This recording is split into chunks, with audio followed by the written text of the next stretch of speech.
لکھوں جس وقت میں بھی نعت کے اشعار کاغذ پر، لگانا مہر اپنی احمد مختار کاغذ پر، امیر بلدیہ جو فیس چاہے مجھ سے تو لے لے، مگر لکھ دے مدینے کا کرایہ دار کاغذ پر۔ امیر بلدیہ جو فیس چاہے مجھ سے تو لے لے، مگر لکھ دے مدینے کا کرایہ دار کاغذ پر۔ بلا کر اپنے گھر آقا ذرا جامی کو سمجھاؤ، بناتا ہے یہ طیبہ کے در و دیوار کاغذ پر۔ حضرات، بہت سے لوگ خود کو کامیاب کرنے کے لیے قسم قسم کے حربے استعمال کرتے ہیں، اپنے جسم کے تمام تر ظاہری شکل و شباہت سے پریشر ڈالتے ہیں، دست بازو کے حرکات و سکنات سے لوگوں کو زمین سے رقص کرنے پر مجبور کرتے ہیں نعت پڑھتے وقت۔ لیکن ایک ایسا سلیقے سے نعت پڑھنے والا وجود آیا جو تنہا آیا تھا، لیکن جب گیا تو ہم سب کا دل لے کے گیا ہے۔ بزرگوں کے کلام کی جو تاثیر آپ نے سنی ہوگی وہ آج محسوس کی۔ جادو کسے کہتے ہیں آپ نے سنا ہوگا، آج قریب سے دیکھا ہوگا۔ میں بہت بہت مبارکباد پیش کروں گا بھائی عبدالصمد صاحب کو، جنہوں نے اپنی زندگی کی کئی بہاریں اس شہر لکھنؤ میں گزاری ہیں۔ آج لکھنؤ میں وہ ایک میزبان اور ایک مہمان دونوں کی حیثیت سے متعارف ہیں۔ میں آپ سب کی طرف سے بہت بہت مبارکباد پیش کر رہا ہوں۔ نعت اور منقبت کا ایک حسین سنگم دیکھنے کو ملا۔ میں شکیل صابری سنبھلی کی نعت کا ایک شعر پڑھتا ہوں، ذرا سا اپنی توجہ کو ادھر مبذول کر دیں آپ۔ خاموش پڑھے لکھے لوگ اچھے لگتے ہیں، لیکن کبھی کبھی سبحان اللہ کی آوازوں سے حوصلہ بڑھ جاتا ہے۔ منبر نور پر وہ تمام تر لوگ ہیں جن کے قدم کی برکتیں جسے مل جائے اس کے گھر کا احترام امیر شہر بھی کرتا ہے۔ میں ایک دو شعر پڑھتا ہوں، تھوڑی سی آواز، بہت اچھا مائک ہے، صرف کر کے چھوڑ دیں۔ خیال آپ کا دل میں بسائے رکھا ہے، سبحان اللہ کہنے پر کوئی پابندی تو نہیں؟ ایسا تو نہیں کہ زور سے بولیں گے تو پولیس آ جائے گی؟ کسی نے منع تو نہیں کیا آپ کو؟ سبحان اللہ کہنے کا طریقہ نہیں معلوم؟ کیا میں اپنی تعریف آپ سے کروا رہا ہوں؟ آپ کیا سمجھ رہے ہیں کہ یہاں آنا بڑا آسان کام ہے؟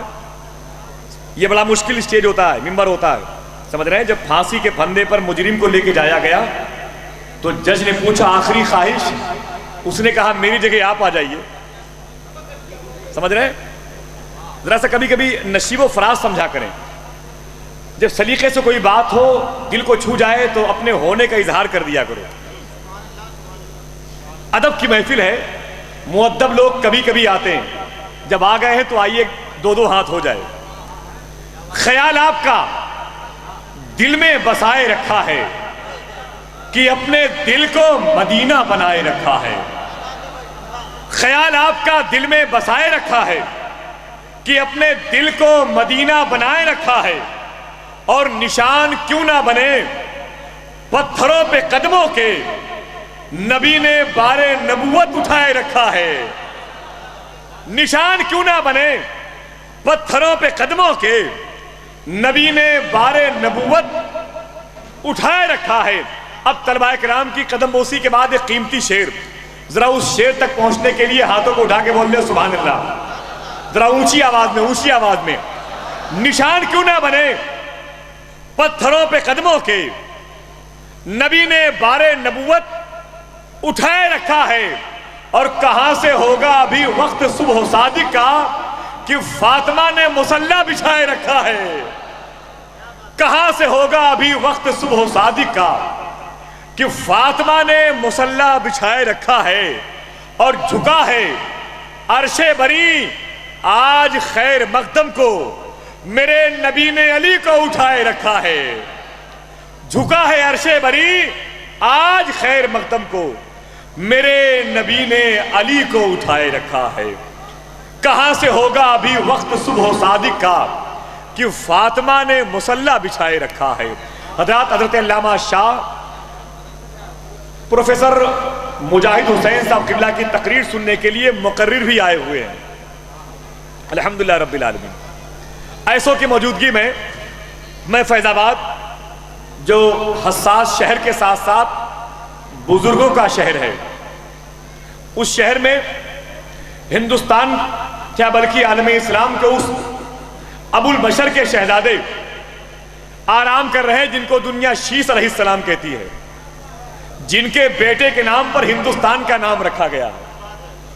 الحمدللہ رب العالمین، اس شہر مقدس میں جہاں 10,000 سے زائد اولیاء کرام کی مزارات مقدسہ مرجع خلائق ہو، اس زمین پر حضور صدر الافاضل کے نام کی نسبتوں سے لفظ نعیمی کا پاکیزہ اسٹیکر اپنی پیشانی پہ چسپا کر کے برکتوں کو قریب بلانے والی ذات منبر نور پر موجود ہے، جو اس پاکیزہ ادارے کی بنیاد کی اینٹ حضور الشاہ فخر القراء استاذ القراء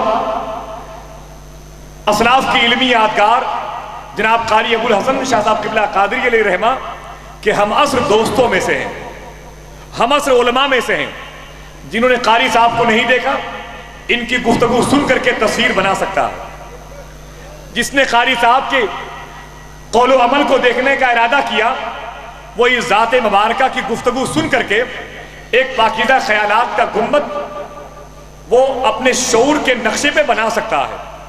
15 سے 20 منٹ کا وقت ہے، مجھے یقین ہے کہ وقت کی قید ایسوں کے لیے مناسب نہیں ہے، لیکن جب 11:30 بجے علامہ شاہ مجاہد حسین صاحب قبلہ رضوی الہ آبادی کی تقریر ہونی ہے تو ظاہر سی بات ہے آنے والے شخصیت کے لیے اتنا وقت کافی ہے۔